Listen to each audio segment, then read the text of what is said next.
Hello student, आप सब लोगों को मोस्ट वेलकम। आज के क्लास में हम फंक्शन टॉपिक पढ़ाने जा रहे हैं। जैसे इसके पहले वाले वीडियो में हम रिलेशन पढ़ा रहे थे, अब ये फंक्शन जिसका सेंस है, जिसका हिंदी में फलन कहते हैं, है ना। ये लेक्चर 3 होगा। तो सबसे पहले प्यारे बच्चों, ये फंक्शन को आप लोग ध्यानपूर्वक समझें, ये बहुत ही इम्पोर्टेंट चैप्टर है।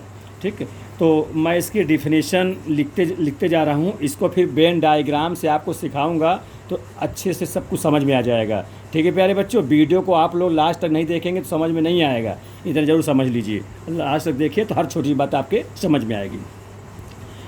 तो ये जो वेन डायग्राम में बनाया हूँ, ए और बी इस प्रकार से गोला है, ये चपटाकार आकृति का गोला बना दिया हूँ। इसमें 3 एलिमेंट एक्स वाई जेड ले दिया हूँ, यहाँ 1 2 3 ले दिया हूँ। एलिमेंट तो कुछ भी ले सकते हो, है ना। तो सबसे पर ध्यान दें इसको स्टूडेंट, फलन की परिभाषा, फंक्शन की डिफरेंशिएशन क्या है। यदि 2 नॉन इम्पटी सेट हो, जैसे एक सेट का नाम ए, एक सेट का बी, पहले समझा रहा हूँ, लिख भी रहा हूँ, वेंडर समझाऊंगी, बनाऊंगा भी। 2 अरिक्त समुच्चय जिसमें एलिमेंट कुछ में कुछ जरूर हो, रिक्त ना हो, खाली ना हो, तो इसको कहते 2 माने नॉन इम्पटी सेट्स, ए व बी, जो कि किसी भी नियम के अधीन, जैसे ये नियम क्या है, बड़ा वर्ग होना, बड़ा होना, छोटा होना, पिता पुत्र का संबंध होना, वही नियम है। फंक्शन उसको एफ से दर्शा देते हैं, रूल्स को, नियम में रूल्स।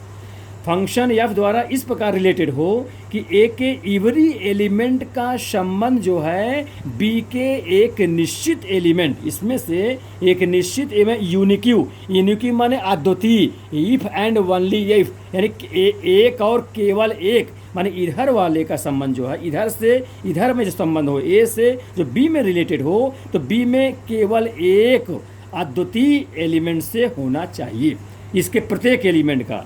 ठीक है, तो वो संबंध माने संबंध फलन हो जाता है। अब फलन क्या है, एक विशेष प्रकार का संबंध ही है। संबंध तो पूरा विश्व है, लेकिन फलन एक स्पेशल टाइप का रिलेशन है। फलन जो है एक विशेष प्रकार का संबंध है जो निम्न आवश्यक शर्तों को पूरा करे। वो आवश्यक शर्त हम आपको बताएंगे। तो मैं बताया 2 सेट्स हो, इसके प्रत्येक एलिमेंट का रिलेशन बी के एक निश्चित एवं यूनिक्यू यानी अद्वितीय एलिमेंट से हो, तो फंक्शन एफ जो है क्या, तो मैंने एक संबंध या कह लीजिए, नियम कह लीजिए, नियम एफ जो होता है वो रिलेशन, वो जो रिलेशन एफ जो है वो क्या कहलाएगा, ए से बी में फंक्शन कहलाता है। अब इसको मैं लिख भी रहा हूँ, समझा रहा हूँ। यदि 2 अरिक्त, या पहले आप देख लीजिए, इसको समझ लीजिए। जैसे x का हम 1 से रिलेटेड कर दिया, ठीक है, ये कर दिया, और y का रिलेशन 2 से कर दिया है, ठीक है, इस प्रकार। और अगर z का रिलेशन भी 2 से ही कर दिया जाए तो ये क्या हो जाएगा, क्योंकि इसमें तो 1 से ही संबंध है ना। जैसे इधर के 2 एलिमेंट का संबंध, इधर तो एक ही एलिमेंट से हो रहा है, तो इसका मतलब ये फंक्शन है। इसमें अलग अलग ही है, ठीक, इसके छूट गया है तो कोई बात नहीं, इधर की कोई एलिमेंट छूटना बिना इससे रिलेटेड छूटना नहीं चाहिए। मतलब इसके इवरी एलिमेंट का रिलेशन इधर होना चाहिए। इधर भले ही एलिमेंट छूट जाए, पूरे से ना संबंधित हो, इसके एलिमेंट का इमेज इधर ना बन रहा हो, लेकिन इस सेट के प्रत्येक एलिमेंट का इमेज इधर होना चाहिए, इसके प्रत्येक का होना चाहिए। अब फंक्शन की जो डिफिनेशन अभी समझाऊंगा, अभी बेसिक चीज़ चल रहा हूँ। फिर मैनी 1 1 1 है, ये सब फंक्शन आपको, many onto, 1 1 onto, है ना, सब बताऊंगा, एकाएकी या छादक सारी चीज़ें। पहले तो आप फंक्शन समझिए, कोई फलन दिए, कोई संबंध दिया रहे तो वो फंक्शन है या नहीं, फलन है कि नहीं। तो कहने का मैं, इसके प्रत्येक एलिमेंट का संबंध इसमें अद्वितीय होना चाहिए। अद्वितीय माने एक और केवल एक। जैसे देखो, इसका इससे हुआ, इसमें 2 का 1 से ही हो रहा है, तो ये फंक्शन है। इसमें भले नहीं हो रहा है, इसमें डोमेन क्यों कहलाएगा, एक्स वाई जेड, और रेंज कौन कहलाएगा, जो रिलेटेड हो इससे 1 और 2 रिलेटेड है, तो ये रेंज कहलाएगा। जबकि 3 रेंज में नहीं आएगा, जबकि कोडोमेन में पूरे एलिमेंट आ जाएंगे, 1 2 3 कोडोमेन, जिसको साफ प्रांत कहते हैं। ठीक है, ये पिछले वीडियो में पढ़ाया गया है, आपको समझाया गया है। तो पहले मैं परिभाषा लिख दूं, फिर इसको मैं आपको एक सरल तरीके से ट्रिक के माध्यम से, कि कोई प्रश्न दिया रहे तो वो फंक्शन है कि नहीं, ये चीज़ समझ में आ जाएगी। पहले परिभाषा जरूर आप लोग ध्यान से देख लें इसको। यदि 2 अरिक्त समुच्चय अरिक्त समुच्चय, non empty set, non empty sets. ठीक, वो नाम क्या दे दें, ए व बी। ठीक है, नॉन एम्प्टी सेट ए व बी। किसी नियम, कोई रूल है, किसी भी नियम के अधीन, किसी नियम यानी रूल्स, उसका नाम हम एफ लिख दे रहे हैं। ठीक है, जिसको फंक्शन कहते हो। एफ द्वारा इस प्रकार रिलेटेड हो, यानी संबंधित हो, रिलेटेड, इस प्रकार रिलेटेड हो कि सेट ए का प्रत्येक एलिमेंट सेट बी के प्रत्येक एलिमेंट सेट, ये सेट है, ध्यान दीजिएगा क्या है ये प्रत्येक एलिमेंट सेट बी के एक निश्चित एवं अद्वितीय, अब इसको समझ, अद्वितीय का मतलब अद्वितीय अवयव यानी एलिमेंट, ठीक है, अवयव से संबंध रखता हो।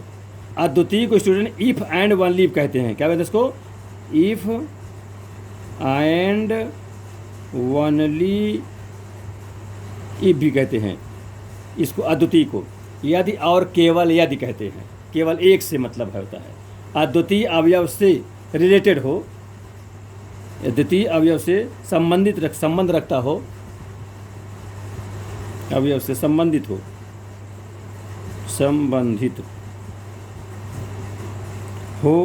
एक निश्चित एवं अद्वितीय अवयव से संबंधित हो, तो एफ, जो नियम एफ है, ए से बी में क्या कहलाता है, तो एफ जो है ए से बी में फलन कहलाता है, ये फंक्शन कहलाता है, फलन कहलाता है। या आप लोग ध्यान रखें, इसको ठीक से समझिए। मैं लिख दिया हूँ ताकि तुम लोग हर छोटी बात समझ में आ जाए तुम लोगों को। ठीक है, नहीं समझा देता वेन डायग्राम से लिखता ना, लेकिन मैं लिख भी दे रहा हूँ। एक निश्चित एवं अद्वितीय अवयव से, इफ एंड ओनली इफ, केवल एक से मतलब है, संबंधित हो, तो एफ जो है ए से बी में फंक्शन कहलाता है। ठीक है, अच्छा, अब इसे दर्शाते कैसे हैं देखिए, इसे एफ सच दैट, मैंने एफ जो नियम जिसको फंक्शन कहते हैं, जो परिभाषा है, मैंने एक रूल्स है, कैसे है, सेट ए से सेट बी में है, इसे दर्शाते हैं, इस प्रकार से इसको दर्शाते हैं, यानी प्रदर्शित करते हैं, डिनोट करते हैं, दर्शाते हैं। अब इसको समझिए एग्जाम्पल के तौर पर, जैसे F such that R tends to R माने रियल नंबर से रियल नंबर पर रिलेशन हो। दो सेट, पहला ये डोमेन तरफ का हो गया, उधर कोडोमेन का हो गया, रियल से रियल में रिलेशन एफ हो। और फंक्शन परिभाषा कैसा है, एफ एक्स बराबर एक्स स्क्वायर है, कह दिया, तो क्या कहलाएगा, ये एक फलन है कि नहीं, तो ये एक फलन है। अब इसको समझाऊंगा कैसे फलन है। ये एक फंक्शन है, जहाँ आर क्या है, जहाँ आप जानते हैं आर रियल नंबर है, आर क्या है, real number, R is real number, R is real number, वास्तविक संख्या, हिंदी में क्या बोलते हैं, वास्तविक संख्या। ठीक है स्टूडेंट, ये रियल नंबर जो है, आर इज रियल नंबर, वास्तविक संख्या। तो ये जो फंक्शन कह दिया एफ एक्स बराबर एक्स स्क्वायर, ये फंक्शन है या नहीं, इसे आप अच्छे से समझें। सबसे पहले फंक्शन की जो मैं परिभाषा लिखा कि प्रत्येक एलिमेंट का जो संबंध हो बी के एक निश्चित एवं अद्वितीय एलिमेंट से होना चाहिए, केवल एक एलिमेंट से, इफ एंड ओनली इफ होना चाहिए, तब वो फंक्शन होता है, अन्यथा फंक्शन नहीं होता है। अब इसे आप उदाहरण के द्वारा और वेन डायग्राम बनाकर मैं समझाऊंगा तो आप ठीक से समझ पाएंगे। अब ये एलिमेंट कैसे रियल से रियल है, तो मान लिया जाए यहाँ पर दो मैं वेन डायग्राम बना रहा हूँ, ये और ये, तो इधर भी ध्यान दें, ये जो वेन डायग्राम बना रहा हूँ, इधर भी रियल नंबर है और इधर भी रियल नंबर है, दोनों तरफ रियल नंबर है क्योंकि आर से आर में है। अब इसमें रियल में जानते हो कौन संख्या है?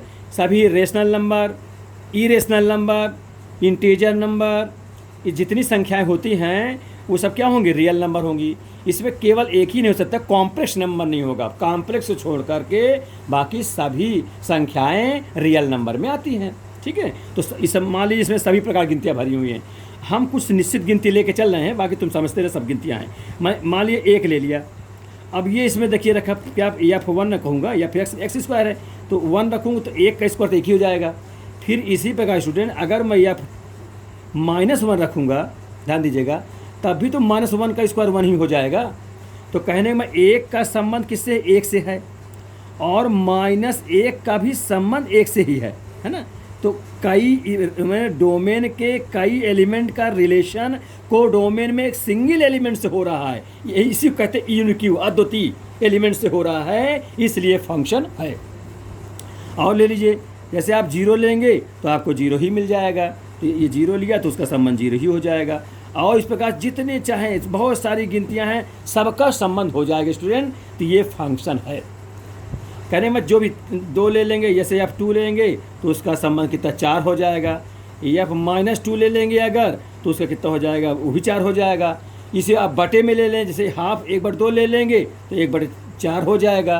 ये बहुत सारे संबंध सकते हैं। तो कहने का मतलब इसमें यूनिक्यू अवश्य मिल जाएगा, अद्वितीय मिलेगा या अलग अलग मिल जाएगा।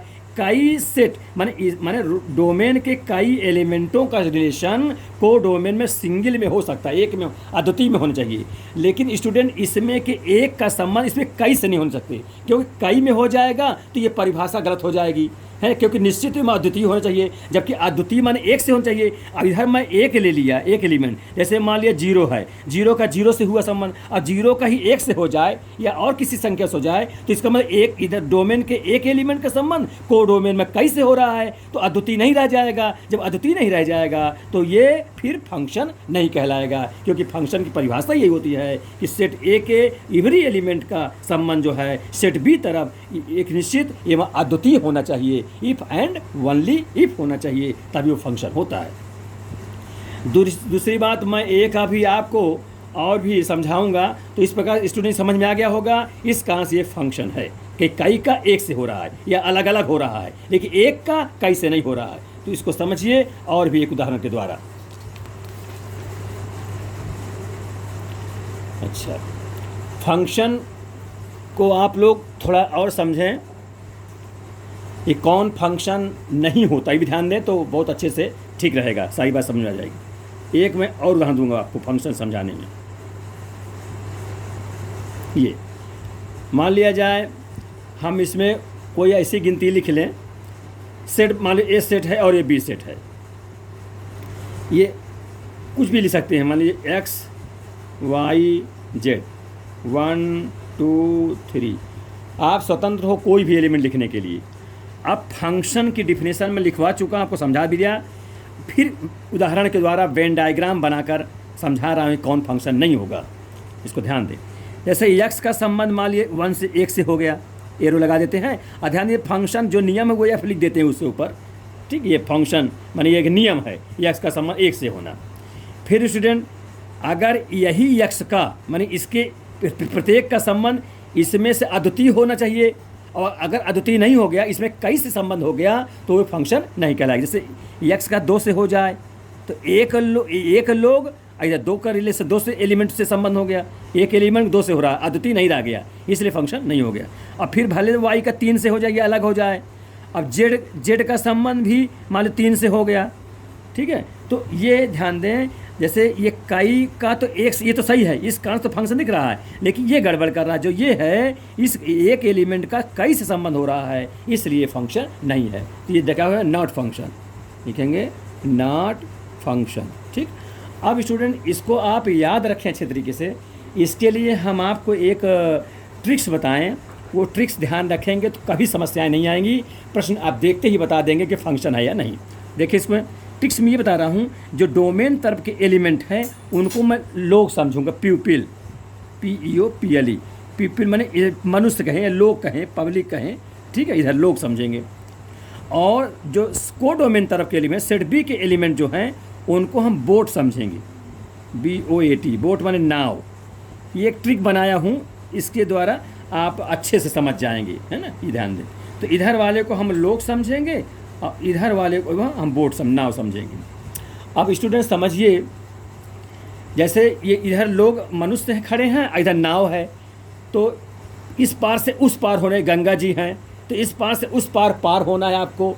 तो मनुष्य जो है, एक मनुष्य अगर लें, एक्स मनुष्य है, मनुष्य एक्स नाम ने दिया उसका, तो एक्स मनुष्य इस एक नाव, नंबर 1 नाव है मान लिया, से जा रहा है, तो क्या वही मनुष्य दूसरे नाव से भी जा सकता है? इसमें ध्यान दीजिए, एक साथ की बात हो रही, यानी कि वो जाए फिर उसके बाद कुछ देर बाद उसमें से उतर के फिर दूसरे, ऐसी बात नहीं है, एक साथ। हाँ, एक माने एक टाइम में, एक ही समय में यक्ष पब्लिक है या मनुष्य कह लें, पीपल कह लें, लोग कह लें, अगर एक नाव से जा रहा है नंबर 1 से, तो क्या वही मन दूसरे नाव से जा पाएगा? नहीं जा पाएगा, क्योंकि एक मनुष्य ऐसा नहीं कर पाएगा एक नाव में एक पैर रखे, एक दूसरे नाव में एक पैर रखे, ऐसा जाना नहीं है, माने व्यवहारिकता में नहीं आएगा। तो जो व्यवहारिकता में नहीं आएगा वो फंक्शन नहीं होगा, ठीक है। तो एक लोग कई नाव से नहीं जा सकते, जबकि कई लोग एक नाव से जा सकते। इसमें देखो YZ 2 लोग हो गए, 2 मनुष्य हो गए, इधर नाव नंबर 3 मान एक नाव हो गया, तो कई लोग एक नाव से जा रहे हैं। तो ये YZ के कारण जो 3 में संबंध है, ये तो फंक्शन बता रहा है, लेकिन जो यक्ष बताया गया 1 और 2 से संबंध हो गया,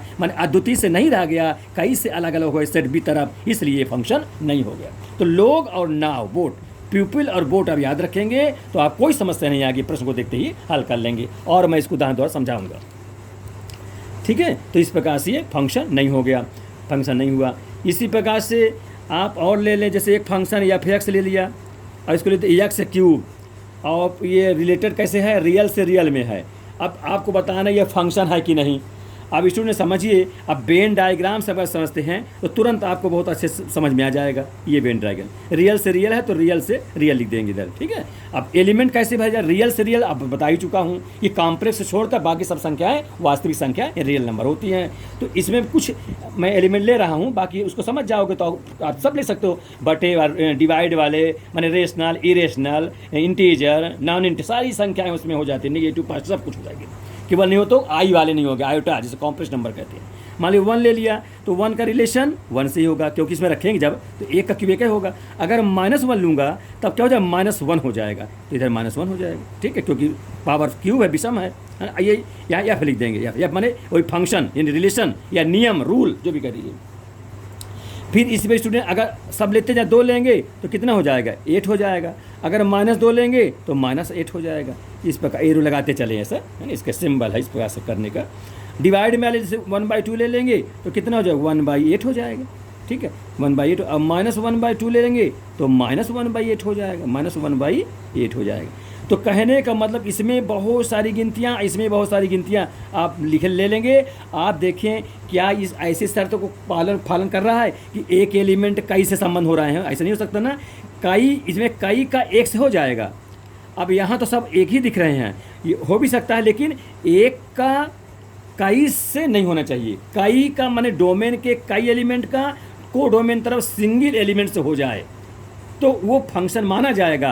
और इधर एक एलिमेंट लें और उधर कई से रिलेटेड हो जाए वो एलिमेंट, तो वो फंक्शन नहीं माना जाएगा। तो तुरंत आप बोट और लोग और बोट, मतलब प्यूपिल और बोट, ध्यान दें कि एक लोग कई नाव से जा सकते हैं, ये व्यवहारिकता में आता है। और व्यवहार में सामाजिक में जिसको आप देख सकते हैं कि जो एक प्रैक्टिकल के रूप में है ना, प्रैक्टिकल देख सकते, एक मनुष्य 2 नाव में नहीं बैठ सकता और 2 मनुष्य एक नाव में बैठ सकते हैं। इसलिए समझ जो प्रैक्टिकल में आता हो, व्यवहारिकता सामाजिक दृष्टिकोण से जो संभव हो, संभव कंडीशन ही फंक्शन हो जाएगा, और जो संभव कंडीशन नहीं होगा वो फंक्शन नहीं होगा, ठीक है। तो एक लोग कई नाव से अगर जाएँ तो फंक्शन नहीं माना जाएगा। तो ऐसा ध्यान रखें, सारी बात समझ में आ जाएगी। मेरा मानना ये बात तुम्हारी समझ में आ गई होगी। इसलिए यहाँ पर ये क्या हो जाएगा, ये एफ क्या होगा, फंक्शन है, क्या ये फंक्शन है, ठीक है। जो ये एफ कितना है, ये x³ है, वो फंक्शन है, ठीक। आप और गिनती रख सकते हैं, सारी गिनतियाँ आपको मिल जाएंगी, सब अलग अलग संबंध मिलते जाएंगे, इस कारण से ये फंक्शन हुआ।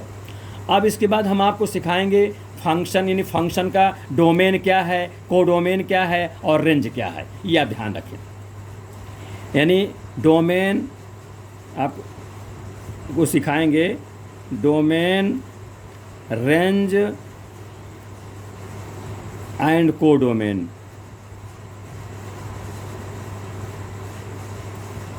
Of a function. ठीक है स्टूडेंट, समझ में आ रहा है? डोमेन यानी प्रांत, रेंज यानी परिसर, है ना, और कोडोमेन माने सह प्रांत। परिसर को परास भी कहते हैं, ध्यान दीजिए। ये प्रांत है, लिख देता हूँ, ये हिंदी में इसको प्रांत कहेंगे, इसको क्या कहेंगे?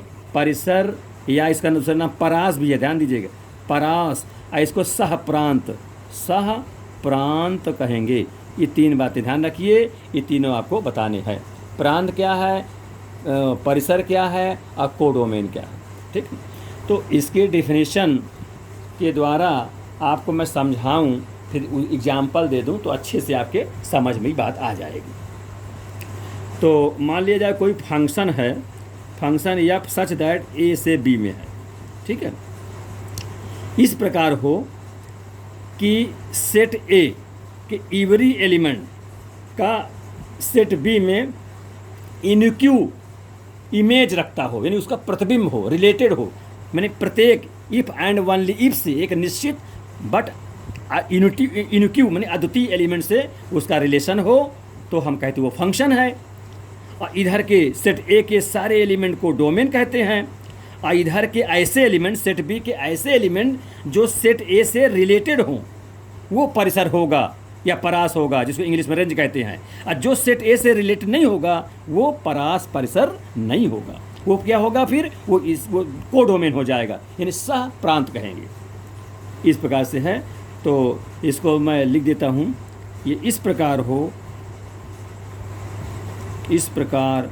हो कि समुच्चय यानी सेट ए के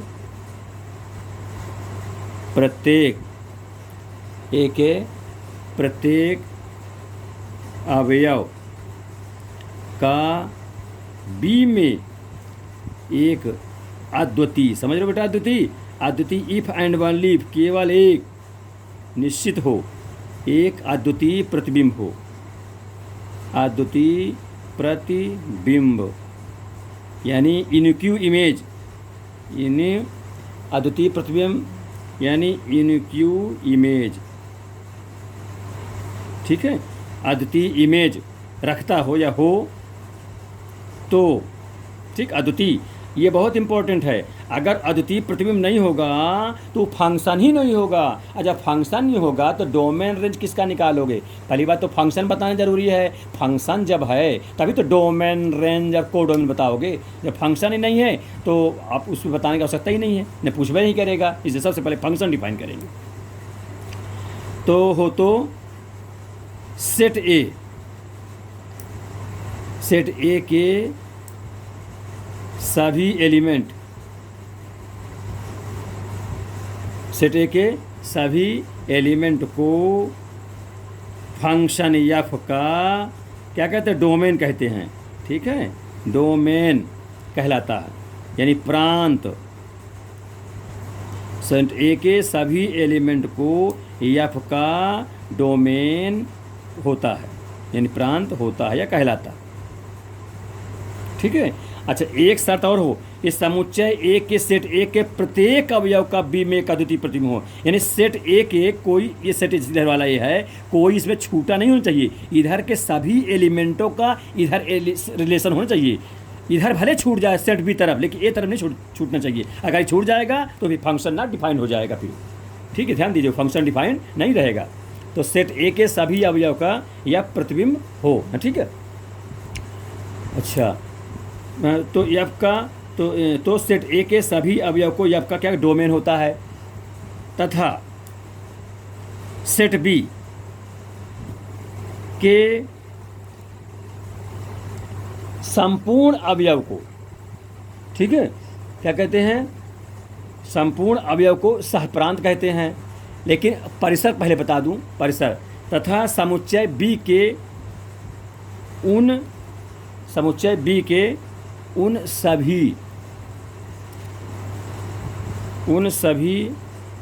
अवयवों, समुच्चय बी के उन सभी अवयवों का समुच्चय,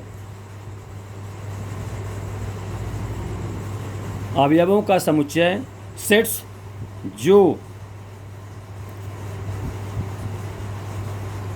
सेट्स ए, समुच्चय ए के अवयव कहें चाहे एलिमेंट का, हिंदी इंग्लिश समझ लीजिए आप लोग, ठीक है। दोनों वर्ड में लिख देता हूँ, इस प्रकार ध्यान दीजिएगा। कोई ज़रूरी नहीं है कि आपको ब्लैक बोर्ड में समझाए तभी समझ पाएंगे। पढ़ने वाले स्टूडेंट अगर होगा तो सारी बात हमें समझ में आ जाएगी उसकी।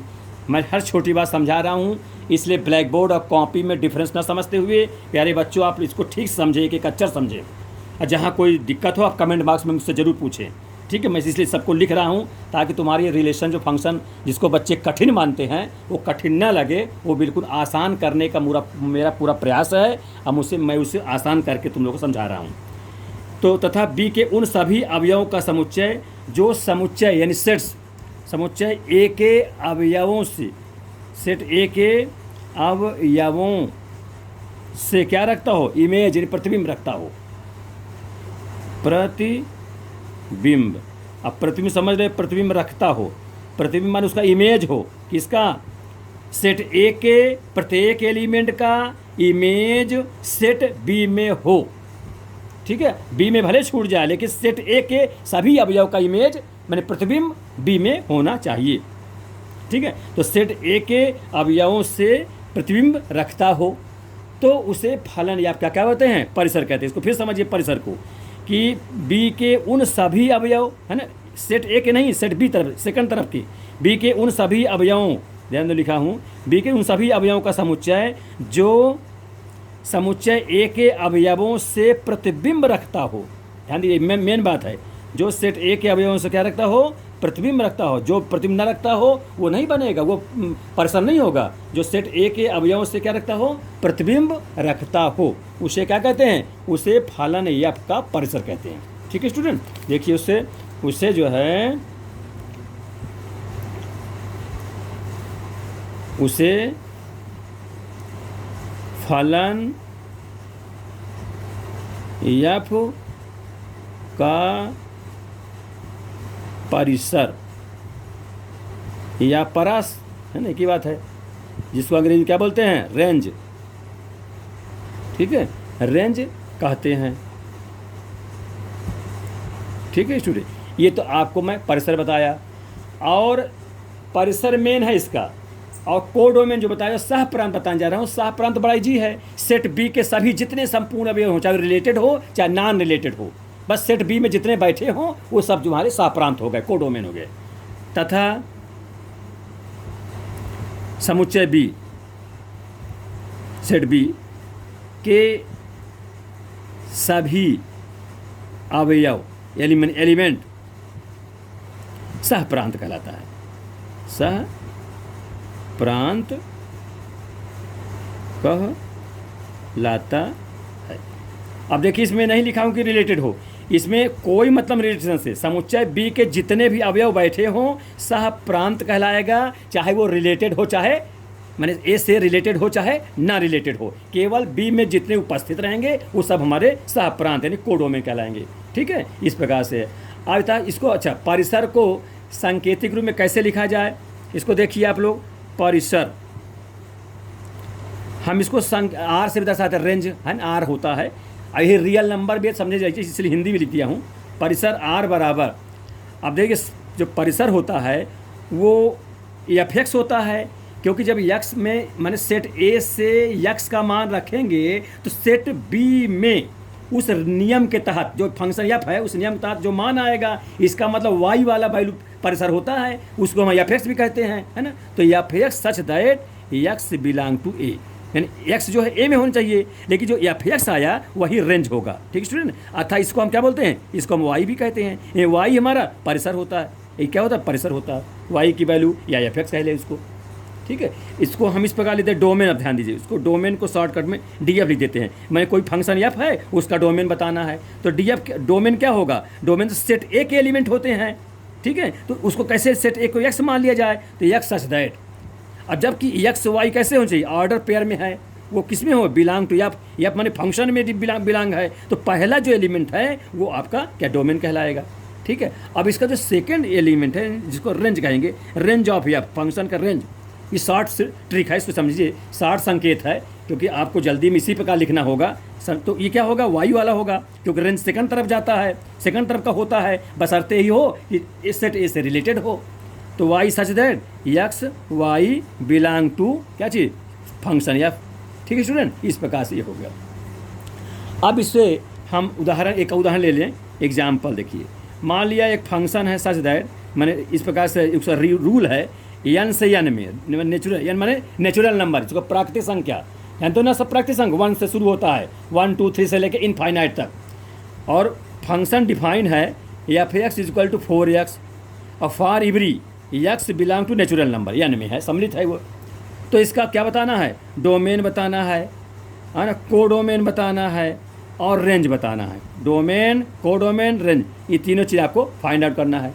तो देखिए स्टूडेंट, इसका डोमेन आप लोग बताइए, फंक्शन कैसे डिफाइन है, सॉल्व कर रहे हैं। फंक्शन है या सच दैट नेचुरल से नेचुरल में है, तो इधर के सारे एलिमेंट जो क्या डोमेन कहलाते हैं, और इधर के सारे एलिमेंट कोडोमेन कहलाएंगे। और रेंज कौन कहलाएगा, जो इससे रिलेटेड हो, बस किस, इस नियम के तहत। फंक्शन है या फिर 4x, इस नियम के तहत जो रिलेटेड आएगा, संबंधित होगा, वही रेंज या परिसर या परास कहलाता है। तो समझिए, तो इसका डोमेन क्या हो गया, डोमेन ऑफ एफ इक्वल बोलिए नेचुरल नंबर हो गया। और कोडोमेन लिख देते हैं, कोडोमेन ऑफ एफ बोलिए, ये भी नेचुरल नंबर हो जाएगा इधर वाला। लेकिन रेंज ऑफ एफ, अब रेंज समझिए इस क्वेश्चन स्टूडेंट, हाँ फिर से देख लिए, थोड़ा सा नीचे हो गया था ना, नहीं दिखाई पड़ रहा था, ध्यान दे फिर से। Function F such that N से एन है या फिर 4x हो गया, ये डोमेन कोडोमेन रेंज बताना है। तो solve, function F such that N से एन में है, तो domain of F is equal to natural number, ये वाला हो जाएगा। कोडोमेन ऑफ एफ इधर का होगा, जानते हो आप लोग, उधर सेट भी तरफ का होता है, वो कोडोमेन होगा। रेंज बताना है, तो रेंज ऑफ एफ, रेंज कौन हो, जो रिलेटेड हो इस फंक्शन के तहत। अब देखिए यहाँ नेचुरल नंबर में 1 2 3 रखेंगे, जैसे 1 रखेंगे तो 4 मिलेगा, जब 2 रखेंगे तो 4 चौको 4 दूनी 8 मिलेगा, जब 3 रखेंगे तो कितना होगा, 4 3 12 मिलेगा। ऐसे स्टूडेंट मिलते चले जाएंगे। तो इसका मतलब जो रेंज हमारे होगा 4 का मल्टीपल होगा, क्यों, क्योंकि 4x लिखा है। तो रेंज क्या होगा, आप रेंज को क्या लिखेंगे, 4 से शुरू करेंगे, 4 8 12 डैश इनफाइनाइट तक ले जाएंगे, ये आपका रेंज हो जाएगा। ठीक है, या इसी को आप ऐसा कह सकते हैं, 4n लिख दीजिए, जहाँ n बिलोंग टू माने स्मॉल लिख दीजिए, ठीक है, स्मॉल n, जहाँ n belong to capital N, माने ऐसा भी सकते हैं। तो ये रेंज क्या होगा, 4n होगा, सच दैट स्मॉल n है, ध्यान दे बेटा, हाँ स्मॉल n, जहाँ n belong to natural number. Natural मतलब 1 2 3 जब रखते जाएंगे तो 4 का मल्टीपल हमको मिलता जाएगा। इस प्रकार से स्टूडेंट ये रेंज हो जाएगा, 4 का मल्टीपल। तो ये हमारा डोमेन हुआ, ये हमारा कोडोमेन हुआ, ये हमारा रेंज हुआ। ठीक है स्टूडेंट, समझ में आ गया। इस प्रकार से ये इसकी परिभाषा डिफाइन हो जाएगी। अब नेक्स्ट आपको बताने जा रहे हैं हम आपको, इसे जो हम बताएंगे अब फंक्शन के विभिन्न टाइप आपको सिखाए जा रहे हैं, जो कि बहुत ही महत्वपूर्ण है। ये इंटर क्लास, इसके आगे की क्लास में भी काम आएंगे फंक्शन, और फंक्शन के जो इम्पॉर्टेंट टाइप्स हैं, जो फंक्शन के प्रकार हैं, वो हम आपको विभिन्न प्रकार के बताने जा रहे हैं। तो उसमें देखिए, एक सबसे पहले नंबर 1 डालता हूँ। आप कह सकते हो कि टाइप्स ऑफ फंक्शन, है ना, फंक्शन के प्रकार। पहला प्रकार है, मैं बताने जा रहा हूँ आपको, महत्तम पूर्णांक फलन। नाम सुन लो इसको बेटा, महत्तम, पहले हिंदी में लिख देता हूँ, महत्तम पूर्णांक फलन। ये आप समझिए है क्या आखिर, है ना। इसको इंग्लिश समझ, सबसे इम्पोर्टेंट इंग्लिश है। मैं भले हिंदी लिख देता हूँ स्टूडेंट, इंग्लिश का आप समझ है, इंग्लिश बहुत ज़रूरी है ना। तो ग्रेटेस्ट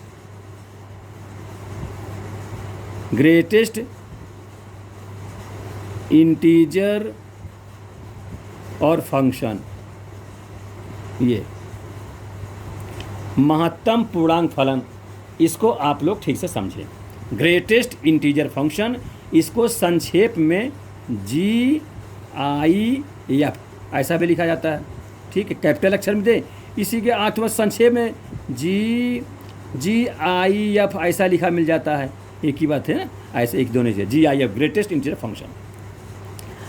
अब स्टूडेंट इससे जो है दर्शाते कैसे हैं, इसका सिंबल का है, डिनोट कैसे करते हैं, वो सब समझिए महत्वपूर्ण फलन को। इसे जो है x लिख करके एक आयताकार ब्रैकेट में, है ना, हाँ रेक्टेंगल ब्रैकेट, रेक्टेंगुलर जो है रेक्टेंगल ब्रैकेट में बंद कर देते हैं। x मैं लिख दिया, इसके कोई दूसरे एलिमेंट y भी लिख सकते थे, तो कोई वेरिएबल लिखेंगे तो इसमें अक्सर एक्स ही लिखा जाता है। इसे एक्स है ना, और रेक्टेंगल माने रेक्टेंगल जो है हमने आयत से दर्शाते हैं, से डिनोट करते हैं।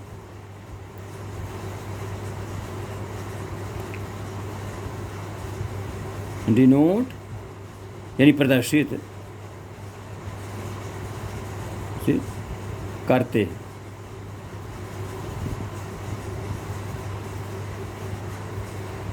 ठीक है स्टूडेंट, इस प्रकार से ऐसे दर्शाते हैं इसको बड़े ब्रैकेट से, पहले प्रकार के ब्रैकेट से। इसके जिसका मतलब क्या है, इसका मतलब समझिए, जिसका अर्थ है, जिसका सेंस है यक्स से, जो उसमें उस आयताकार आकृति आयताकार ब्रैकेट में जो लिखा हुआ है यक्स, उसका मतलब क्या है, इसका सेंस है, जिसका सेंस है यक्स से कम या बराबर। ये आप समझा देता हूँ, बहुत अच्छे समझ में आ जाएगा तुम लोगों को। ये ग्रेटेस्ट फंक्शन ये हर जगह काम किया चीज़ें हैं, समझ लीजिए। यक्स से कम या बराबर परंतु पूर्णांक संख्या यानी इंटीजर नंबर, पूर्णांक संख्या मतलब इंटीजर नंबर, इंटीजर नंबर, ठीक है। परंतु पूर्णांक संख्या होनी चाहिए, होनी चाहिए, ठीक। इसको इंग्लिश में इस प्रकार समझते हैं, less than or equal, less than or equal but integer number, integer number. ये इसका मतलब है ग्रेटेस्ट इंटीजर फंक्शन का, GIF का। लेस देन आर इक्वल किससे लेस हो, किससे इक्वल हो, जो आयताकार आकृति में मैंने बड़े ब्रैकेट में जो वेरिएबल, जो कांस्टेंट गिनतियाँ या जो भी संख्या लिखी हो उससे लेस हो या इक्वल हो, लेकिन कैसा हो, इंटीजर हो, पूर्णांक संख्या यानी 1 2 3 4 या -1 -2 -3, इस प्रकार से इंटीजर नंबर तुम लोग जानते हो, इस टाइप का हो तभी वो ग्रेटेस्ट फंक्शन होगा। अब ये सवाल कैसे आएगा इसको समझिए पहले, है ना। ये तो परिभाषा लिख दिया कि यक्स से डिनोट प्रदर्शित करते हैं इस आयताकार आकृति में, जिसका सेंस होता है यक्स से कम या उससे बराबर, परंतु पूर्णांक संख्या होनी चाहिए, इंटीजर नंबर होनी चाहिए, लेस इंग्लिश में लेस देन और इक्वल बट इंटीजर नंबर होना चाहिए, ठीक है। अब इसको समझिए एग्जाम्पल के द्वारा। जैसे 1.2 का ग्रेटेस्ट इंटीजर बनाना है, इस प्रकार आयताकार बड़े ब्रैकेट में लिखा हो तो समझ जाओ कि 1.2 का आपसे ग्रेटेस्ट इंटीजर पूछा जा रहा है। ग्रेटेस्ट इंटीजर की वैल्यू क्या, ग्रेटेस्ट फंक्शन क्या होगा इसका। तो ध्यान दें स्टूडेंट, तो इसमें यक्स का काम कर रहा है, 1.2 का ही काम कर रहा है, यक्स काम कर रहा है। तो मैं क्या बताया हूँ कि जो संख्या अंदर लिखी हो उससे कम हो या बराबर तक हो, लेकिन पूर्णांक जरूर हो, कम हो या बराबर हो। तो समझिए स्टूडेंट, अगर मैं यही लिख दूंगा तो ये इंटीजर कहाँ रह जाएगा, क्योंकि इंटीजर होना चाहिए। तो अब अगर मैं इससे कम लिखना है मुझसे, तो 1.2 से कम क्या हो सकता है, इंटीजर हो, 1 होगा, ठीक है। इंटीजर नंबर ये 1 हो जाएगा। तो इस पर लेस हो या इक्वल हो बट इंटीजर नंबर, तो जो इसके नियरेस्ट हो, यानी कि आप 0 लिख दीजिए, मनमाना जो भी लिख दीजिए, उस गिनती की जो या ब्रैकेट में दिया हो, है ना, उसके नियरेस्ट जो हो वो इंटीजर नंबर में होना चाहिए, ठीक है। इस प्रकार इसका मतलब ये हुआ। और ले लीजिए जैसे 0.5 है, इसका ग्रेट इंटीजर बताना है, आप समझिए 0.5 है जो कि 0 और 1 के बीच में होता है ये, तो इसके नियरेस्ट ऐसी कौन सी संख्या है जो पूर्णांक संख्या में हो, इंटीजर नंबर में हो, वो 0 होगा, ठीक है। ये हो गया। फिर और ले लीजिए, जैसे कह दिया जाए -1.5, इसका ग्रेट पूछा जाए, इसको समझिए। तो ऐसी कौन संख्या जो इसके नियरेस्ट हो बट इंटीजर नंबर हो, तो क्या हो जाएगा, -2 हो जाएगा। अब -1 लिख दोगे तो वो तो इससे बड़ी हो जाएगी, क्योंकि माइनस में जो संख्या जितनी छोटी वो उतनी बड़ी मान जाती है, जबकि इसमें परिभाषा में लेस देन और इक्वल कहा गया है, तो -2 इसमें क्या होगा, -2 होगा, -1 नहीं हो सकता, ये हो जाएगा।